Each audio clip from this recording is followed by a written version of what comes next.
இன்னைக்கு தேர்ஸ்டே பாபாவோட பிளெஸ்ஸிங்ஸோட நமக்கு என்ன மெசேஜ் கொடுக்குறாருன்னு பார்க்கலாம். இந்த மெசேஜ் பார்க்குறவங்க எல்லாம் கமெண்ட் செக்ஷனில் ஓம் சாய்ராம்னு டைப் பண்ணுங்க. நம்மளோட வாழ்க்கையில் எடுத்துட்டு வந்திருக்க சேர்த்து வச்ச கர்ம வினைகள்லாம் எப்பவுமே அதை அனுபவிக்காம அது நம்மளை விட்டு போகாது.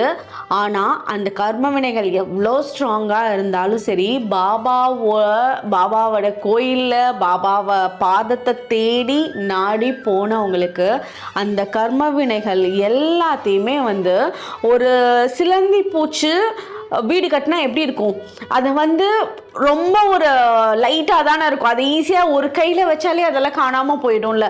அந்த அளவுக்கு எவ்வளோ பெரிய கர்ம வினைகளாக இருந்தாலும் பாபாவை நாடி போனவங்களுக்கு அது எல்லாத்தையுமே ஒரு ஸ்ட்ரென்த் இல்லாமல் ஆக்கிடுவார். நம்மளோட வாழ்க்கையில் பிரகாசத்தை கொடுப்பாரு. ஓம் சாய்ராம்.